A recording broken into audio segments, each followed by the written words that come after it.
ಯಾವುದೋ ಒಂದು ವಿಧಿಯ ಆಟ ಇದು.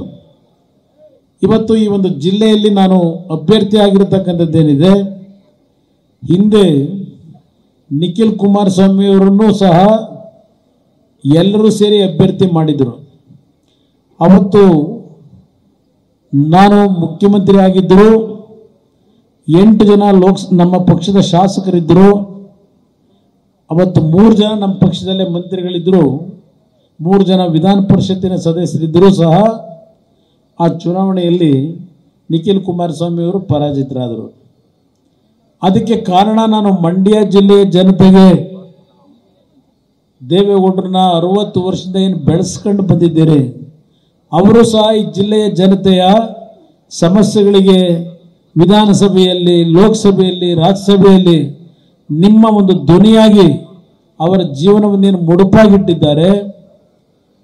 ಅಂತ ಒಂದು ಈ ಕ್ಷೇತ್ರ ನಮ್ಮ ಕುಟುಂಬಕ್ಕೆ ಎಂದೂ ನೋವಾಗಲಿಕ್ಕೆ ಬಿಡ್ತಕ್ಕಂಥ ಜನ ಅಲ್ಲ. ಈ ಒಂದು ಮಂಡ್ಯ ಜಿಲ್ಲೆಯಲ್ಲಿ ನಿಂತಕ್ಕಂಥದ್ದು ನಾನು ಹೃದಯದಲ್ಲಿ ಇಟ್ಕೊಂಡಿದ್ದೇನೆ.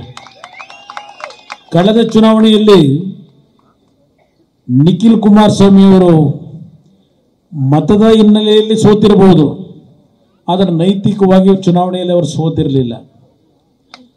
ಅವತ್ತು ನಾನು ಒಂದು ಮಾತು ಹೇಳ್ತೇನೆ, ಬಹುಶಃ ನಮ್ಮ ಕುರುಕ್ಷೇತ್ರದಲ್ಲಿ ಪುಟ್ಟಣ್ಣ ಬಹಳ ನಾಟಕ ಜಾಸ್ತಿ ಮಾಡ್ತಾರೆ. ಕುರುಕ್ಷೇತ್ರ, ಶನಿದೇವ್ರ ಮಹತ್ವ ಇದೆಲ್ಲ ಮಾಡ್ತಾರೆ. ಅದ್ರ ಜೊತೆಗೆ ಹಾಡುಗಾರರು ಹೃದಯ ಸಮುದ್ರ ಕಲಕಿ ಹಾಡಂತೂ ಬಹಳ ಅದ್ಭುತವಾಗಿ ಆಡ್ತಾರೆ. ಡಾಕ್ಟರ್ ರಾಜ್ಕುಮಾರ್ ಅವರ ಹಾಡನ್ನ ಅವತ್ತಿನ ಚುನಾವಣೆ ಬಹುಶಃ ನಮ್ಮ ಮಹಾಭಾರತದಲ್ಲಿ ಬರ್ತಕ್ಕಂಥ ಕುರುಕ್ಷೇತ್ರದ ಯುದ್ಧದಲ್ಲಿ ಅಭಿಮನ್ಯು ಚಕ್ರವ್ಯೂಹನ ಭೇದಿಸ್ಲಿಕ್ಕೆ ಹೋಗಿ ಚಕ್ರವ್ಯೂಹದಲ್ಲಿ ಹತನಾಗ್ತಕ್ಕಂಥದ್ದು. ಚಕ್ರವ್ಯೂಹದಲ್ಲಿ ಅವತ್ತು ಅವನು ಹತನಾಕಬೇಕಾದರೆ ದ್ರೋಣಾಚಾರ್ಯರು, ಕರ್ಣ, ಅಶ್ವತ್ಥಾಮ, ಹೀಗೆ ಹಲವಾರು, ಶಕುನಿ ಎಲ್ಲರೂ ಸೇರಿ ಆ ಒಬ್ಬ ಯುವಕನನ್ನ ಆ ಒಂದು ಹತ್ಯೆ ಮಾಡಿದಂಥದ್ದು. ಆ ದೃಶ್ಯಗಳನ್ನ ನೀವೆಲ್ಲ ಸಿನಿಮಾಗಳಲ್ಲೂ ನೋಡಿದ್ದೀರಿ, ಕಥೆಗಳಲ್ಲೂ ಓದಿದ್ದೀರಿ. ಅದನ್ನು ನಾನು ಯಾತಕ್ಕೆ ನೆನಪಿಸ್ಕೊತಾ ಇದ್ದೇನೆ, ಅವತ್ತಿನ ಚುನಾವಣೆ 2019 ನಿಮ್ಮೆಲ್ಲರ ಒಂದು ಪ್ರೀತಿ ಈ ಪಕ್ಷದ ಮೇಲಿತ್ತು, ಇವತ್ತೂ ಇದೆ, ಮುಂದೆನೂ ಇರುತ್ತೆ, ನನಗೆ ಗೊತ್ತಿದೆ. ನನಗೆ ಆ ಚುನಾವಣೆಯಲ್ಲಿ ಚಕ್ರವ್ಯೂಹ ಅಂತಕ್ಕಂಥ ಪದ ಏನು ಬಳಸಿದ್ದೇನೆ, ಕುರುಕ್ಷೇತ್ರದಲ್ಲಿ ಅಭಿಮನ್ಯು ಕುತಂತ್ರದಲ್ಲಿ ಹತನಾದಂಥ ರೀತಿಯಲ್ಲಿ ಕೆಲವು ರಾಜಕಾರಣಿಗಳ ಕುತಂತ್ರದಿಂದ ನಿಖಿಲ್ ಕುಮಾರಸ್ವಾಮಿ ಅವರು ಸೋಲಾಯಿತ ಹೊರತು ಮಂಡ್ಯ ಜಿಲ್ಲೆಯ ಜನತೆ ಅವನಿಗೆ ಸೋಲನ್ನು ಕೊಟ್ಟಿಲ್ಲ. ಇದು ಬಹಳ ಸ್ಪಷ್ಟವಾಗಿ ನಾನು ಹೇಳಲಿಕ್ಕೆ ಬಯಸ್ತೇನೆ. ನಾನು ಯಾತಕ್ಕೆ ಇವತ್ತು ನಾನು ಅಭ್ಯರ್ಥಿ ಆಗಲಿಕ್ಕೆ ಇದು ದೈವೇಚ್ಛೆ ಅಂತಕ್ಕಂಥದ್ದನ್ನು ಹೇಳಿದ್ದೇನೆ. ನಾನು ನಿಲ್ಲಬೇಕು ಅಂತಕ್ಕಂಥ ಒಂದು ಸಣ್ಣ ಚಿಂತನೆ ಮಾಡದೇ ಇದ್ದನು. ಕೊನೆಗೆ ಅಂತಿಮವಾಗಿ ನೀವೇನು ಹೇಳೋದು ನಿಲ್ಲಿಸಿದ್ದೀರಿ, ನಮ್ಮ ಪಕ್ಷದ ಮುಖಂಡರುಗಳು ನಿಲ್ಲಿಸಿದ್ದೀರಿ.